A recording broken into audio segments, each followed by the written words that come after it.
presentation on the status of medical schools and medical students in Iraq, and we pray and hope that this country will, first of all, will be completely liberated, as Dr. Lami mentioned, inshallah, by the end of this month. The city of Mosul and the entire Iraqi territories would be liberated completely from ISIS and these forces of evil and darkness. And inshallah, I'm sure that each and every one of you here and elsewhere, your hearts are attached to Iraq. Iraq is the land of our Imams, Imam Amir al-Mu'mineen, alayhi salatu wassalam, and his children, Imam al-Hussein. Who doesn't like to visit Karbala? All Muslims worldwide. And I had, yesterday I was with Pastor Rick Warren, who's internationally recognized, and he said to me, Mustafa, take me with you to Iraq to visit Imam Hussein, to Karbala next time when you go. So even people who do not subscribe to the Islamic faith, they love and they dream of going and visiting the shrine of this universal hero, Imam Hussein. So we ask Allah subhanahu wa ta'ala to bring peace, prosperity, happiness and stability to this country, so we see it progressing, inshallah, and we see the people of Iraq being happy and lead a wonderful life, inshallah. Sallu ala Muhammad wa ala Muhammad. Bismillah ar-Rahman ar-Rahim. Alhamdulillahi Rabbil Alameen. Wassalatu wassalamu ala anbiya'illahi jami'an wa ala sayyidihim wa khatamihim habibi ilahi al-Alameen Abul Qasim al-Mustafa Muhammad. وعلى أهل بيته الطيبين الطاهرين المعصومين الذين أذهب الله عنهم الرجس وطهرهم تطهيرا. There is a frightening phenomenon in this world, and it's not confined to the Western society.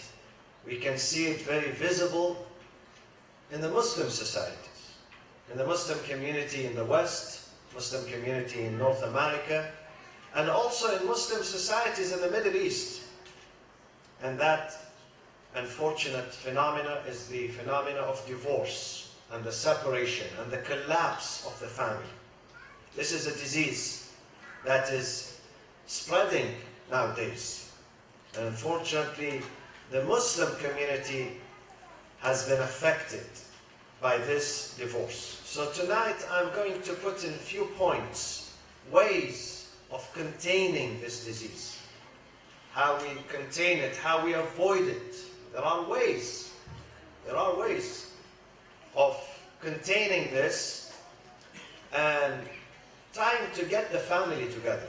For those of you who are married, we should listen to this. For those of you who are still single and contemplating on getting married, also you should listen to this. And if you have any comments, if you have any things to add, feel free to add to it.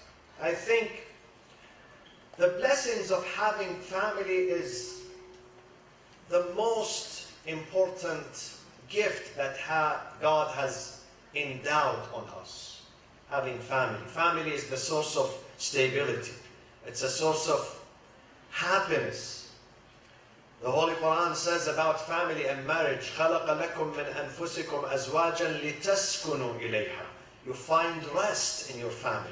You can't find this rest outside in the street. You can't find it elsewhere. You only find it when you have a stable family, when you have harmonious, caring, loving, responsible family. You can find this tranquility and this type of rest.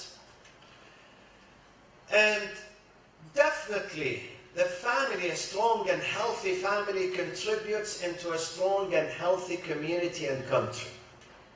The country is not only strong by its armed forces, by its defense expenditure, by its strong economy. Also, it becomes strong and stable when the families are stable, when the families are healthy. When the fathers and the mothers, they live together and they contribute to the integrity and the strength of the family. And vice versa, the country and the community and the society becomes weak and fragmented when the family is dismantled, when the family is not together, when the family being separated from each other, and the children have no future, then the society begins to go on the decline. So the health of the family contributes into the health of the country. And now let me say something here important. Divorce should not be a stigma, meaning that not every person who is involved in divorce is necessarily a bad person. No. Sometimes the person is very pure, the person is very immaculate, very responsible, very religious, very committed, very moral. However, his or her partner is not very much so. So not every person who is involved in divorce, we should call him bad person or evil person. No. Some of them are very good, very committed. But the family does not work by one person. It doesn't. The family depends on two, the husband and the wife. Both of them have to be committed. In order for the family to move forward, we need the contribution of both parents, the husband and the wife. Now, few points here. Before getting married, for those of you who are still single, and I know many on both aisles are still single, hopefully one day, probably before the end of Ramadan, who knows? We're going to see some of you getting married. If not, maybe before the next Ramadan, inshallah. Make sure that you get married. But before you get married, my friends, you need to understand the institution of marriage and family. You need to read about it. You need to educate yourself about it. You need to raise awareness. You need to know your rights and your responsibilities. Both. Not just your rights, but your responsibilities too. Many people, they get into this institution, they get married, without knowing the meaning of marriage. They don't know their rights. They don't know their responsibilities. All what they care about is the honeymoon, is the wedding gown, is how many people we invite for the wedding reception. They care about these things, but they don't care about their marriage. They care about the wedding, but not the marriage. There is a difference between them. It's good to care about your wedding, but don't forget about your marriage, your future. You have to discuss this. You have to read about it. You have to educate you. If you are a husband, you have to say what it takes to be a husband. What are my responsibilities? What should I do? How should I become a good husband? Is it a fortune? Is it just something that falls from the sky and makes people, some of them good fathers and some of them bad fathers? No, it's not.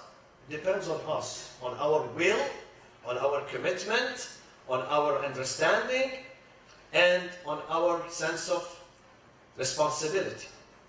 So please do educate yourself about marriage.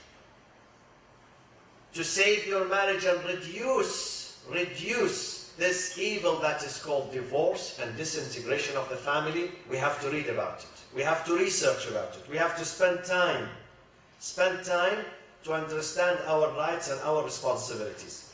Reason number one for divorce, in my opinion, is lack of respect. Mutual respect and appreciation between the husband and the wife. When respect is absent, either both of them, they don't respect each other, or one of them does not appreciate, then that would contribute into a big misunderstanding. So the absence of respect in the family is a major factor into the disintegration of the family. And how does disrespect evolve? Where does it come from? I believe it has two reasons. One of them is psychological, the second is social. The psychological reason for disrespect in the family, either the husband does not respect his wife, or she does not respect her husband, or both of them, they don't respect each other. The psychological reason of it is what we call it selfishness. When a person becomes selfish and only thinks of himself or herself and only put himself and herself first before others, that would contribute into this, creating this atmosphere of disrespect. This is one aspect. It's a mental aspect, psychological aspect. Selfishness. He doesn't care about others. All what he cares about in this world is himself and his happiness at the expense of others. While marriage is a collective effort, my friends. Marriage is an institution. Institution. Both have to be committed. Both have to sacrifice. Both have to give. Both have to understand each other. So this is one reason. The second reason for disrespect in the family is social. One of them comes from a background where his parents did not teach him how to respect others. He or she comes from a broken family. They did not teach him the manners, the etiquette of respecting others. He had no mentor, he had no teacher, he had no guardian to teach him what to do.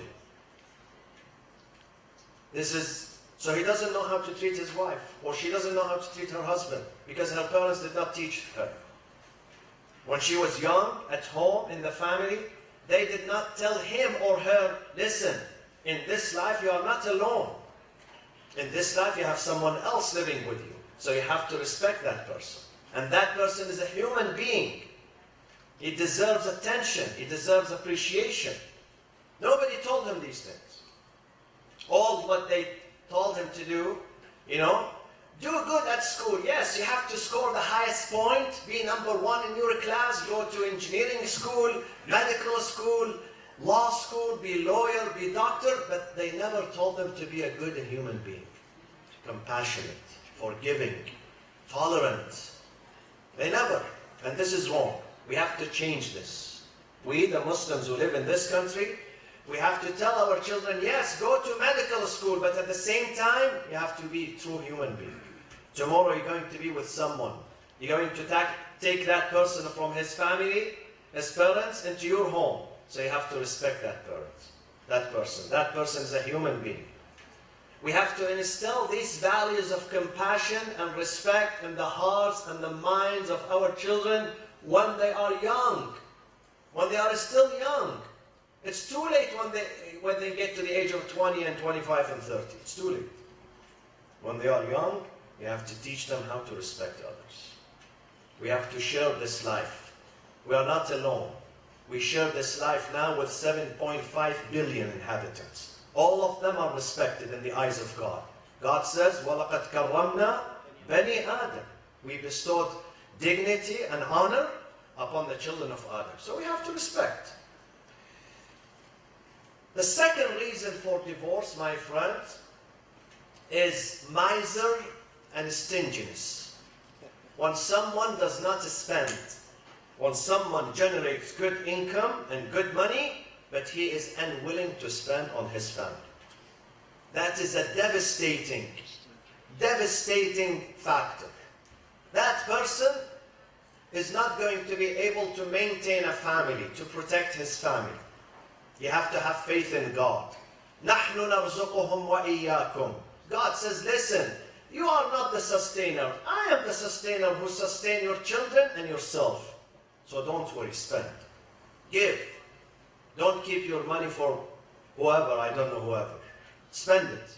You are my agent. God says in the Quran, in Surah An-Nisa, chapter 4, God says, وَارْزُقُوهُمْ فِيهَا وَاكْسُوهُمْ وَقُولُوا لَهُمْ قَوْلًا مَعْرُوفًا. You be the sustainer. You are my agent. The money is mine. I'm giving you this money so you can take care of your family. So you have to spend. But unfortunately, some wives, I know the financial responsibility is the husband's responsibility, solely his. Religiously and morally, the financial responsibility of the family belongs to the husband. However, we have to advise the wives not to be spendthrift, not to waste the money. Because some wives, they say, well, he's responsible for everything. So they start spending and overspending and wasting and living extravagant. This is also not good. The wife has to have something called good management, tadbir, and financial wisdom. Even if you are rich, does not mean that you waste your money. Be wise in spending this money. This money is a gift from God. It's a trust from God. God has given you this money to take care of your family, not to waste this money. There are certain things that are not necessary for the family. You don't have to buy them, even if you have money. Or sometimes if you need to buy one item or two, do not buy 4 or 5. This is israf. This is tabdir. إِنَّ الْمُبَذِّرِينَ كَانُوا إِخْوَانَ الشَّيَاطِينَ وَكَانَ الشَّيْطَانُ لِرَبِّهِ كَفُورًا. He is ungrateful. Someone who spends the money unwisely, that person is being ungrateful to God. Because there are many people who are hungry. They need this money that you are wasting. So don't waste it. You need to work together, the husband and the wife, to maintain the family in a good way, avoiding stinginess on the one hand and avoiding what? Waste on the second hand. And we have to teach our children, my friends, these things begin in the home. When they leave the room and the lights are on, they have to turn the light off. Even if we live in America, even if we have a surplus of energy and electricity in this country. They have to turn it off. Teach them. This is waste. Even if you leave the room for 2 minutes, turn the power off. Don't waste. When you wash your hand, when you take a shower, I mentioned this in the past. Don't spend 2 hours in the shower. The Prophet ﷺ, he would perform wudu with only this amount of water, only this. And he's the leader of the humanity, the Prophet. And he was the cleanest person, the cleanest on earth. He would use this amount to perform his wudu. And maybe 10 times this amount just to have a shower. 10 times of this, no more, of this amount. To conserve water, because he would respect the environment. We have to respect the environment. The Prophet says, even if there is a running stream next to your house, still when you wash your hand and face, conserve water. Even if you are standing on a running stream, running river, conserve. When you conserve, you are respecting God, you are respecting His creation, you are respecting the environment. So we have to teach our children this. Do not waste food. Do not waste gas. Do not waste clothing. Don't waste anything. Even if you are rich. It's not generosity when you start wasting. Believe me. Some people say, well, I'm generous. No, this is not generous. You are being irresponsible. You are spendthrift, not generous. Generous when you give to others. If it is extra, surplus, give it to others. Why do you waste it? Reason number 3 for divorce is laziness. Sometimes the husband is lazy, he does not go to work. He's irresponsible. He's sitting at home, he's doing nothing. He doesn't want to work. And sometimes the wife is lazy. Her house is a big mess, like a jungle. She doesn't take care of her house. It's not clean, it's smelly, okay? And as if you really went into the Amazon, Amazon jungle. That's not nice too. Both have to be responsible. The husband has to be hard-working. Hard-working. If you are not a hard-working person, you are not a success. You are a failure. You have to work hard. God loves to see you working hard and hard and hard and being exhausted at the end of the day. So when you go to bed, you are completely exhausted. God loves to see you like that. And this is good for your physical health and mental health, both. Don't be lazy. Of course, on the other hand, there are some fathers who overwork and they don't have time, quality time to spend with their children. This is also wrong. You have to be moderate. Yes, work hard, but leave some time for your family. Quality time. So take care of your house.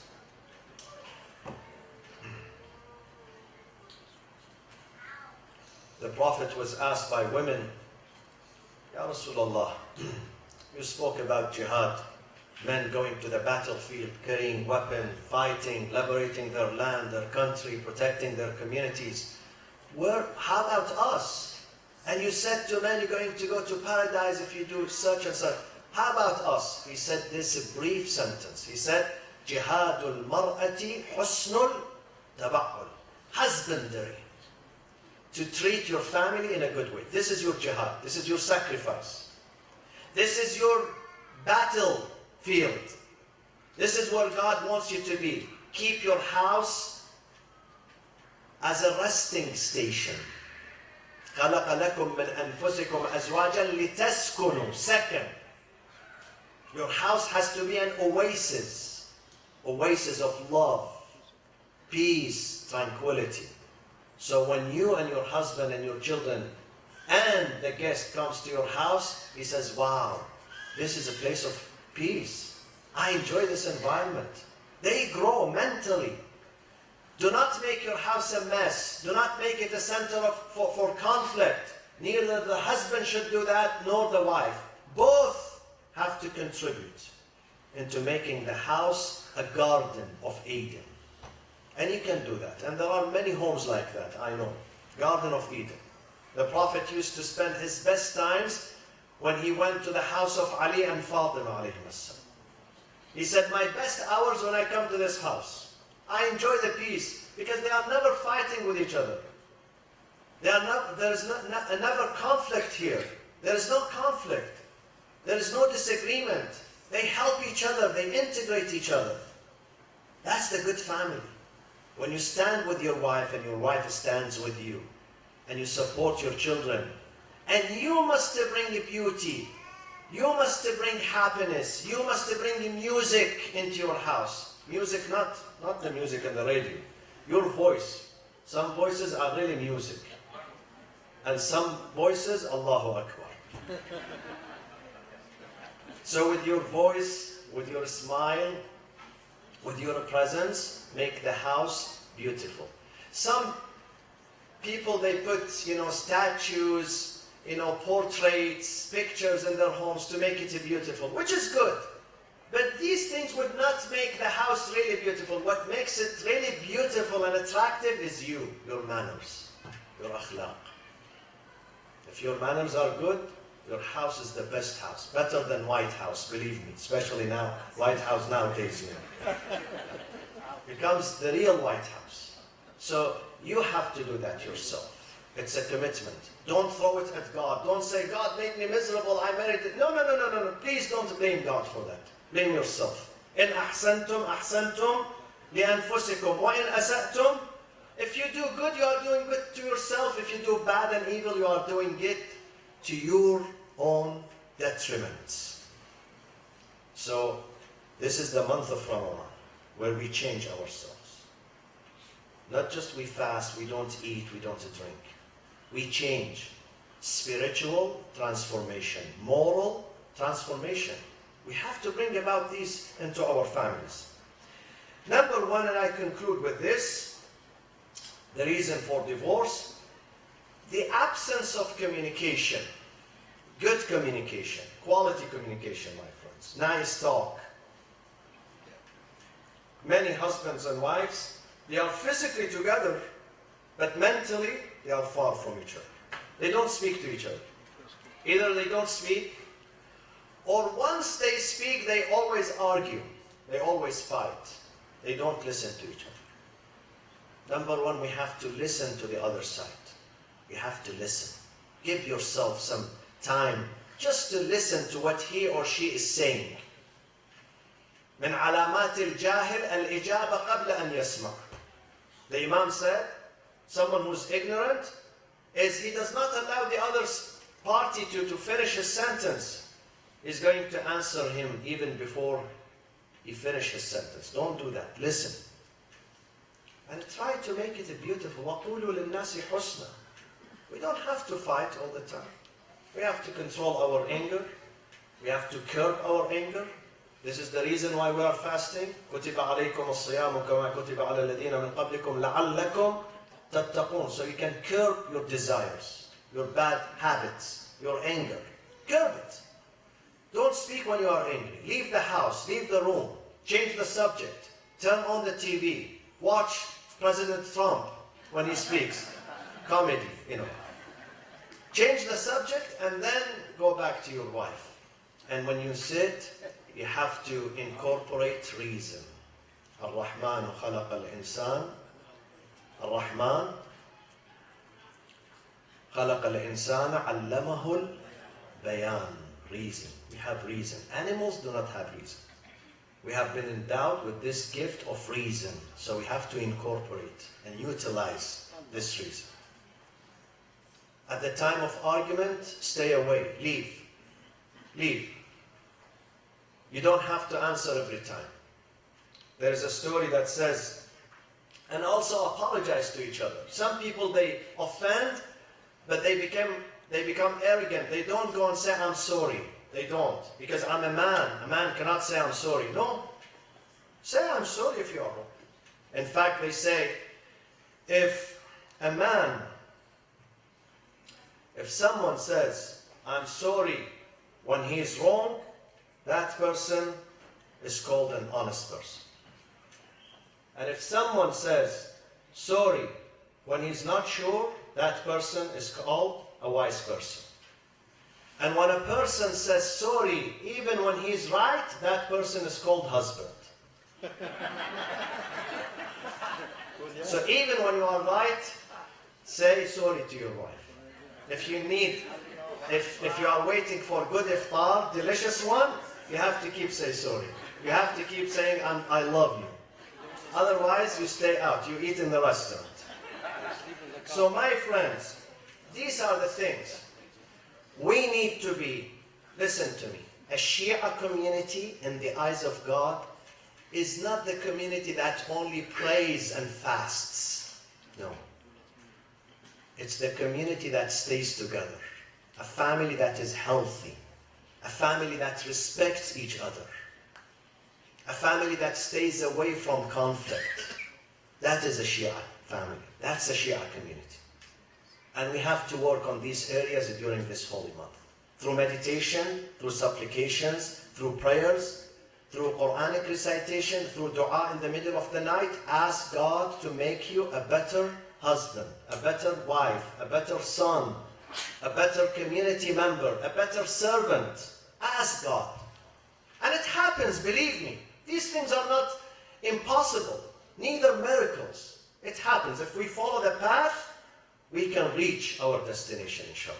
اللهم اغفر للمؤمنين والمؤمنات والمسلمين والمسلمات الأحياء منهم والأموات تابع اللهم بيننا وبينهم بالخيرات إنك مجيب الدعوات إنك غافر الخطيئات اللهم تقبل منا صلاتنا وصيامنا وقيامنا ودعاءنا وقرآننا في هذا الشهر العظيم واجعلنا من عتقائك من النار اللهم كن لوليك الحجة ابن الحسن صلواتك عليه وعلى آبائه في هذه الساعة وفي كل ساعة وليا وحافظا وقائدا وناصرا ودليلا وعينا حتى تسكنه أرضك طوعا وتمتعه فيها طويلا واجعلنا اللهم من أعوانه وأنصاره. Tomorrow inshallah Salatul Jumu'ah is at 1 p.m. We will see you and the majlis continues until the end of the month inshallah every night.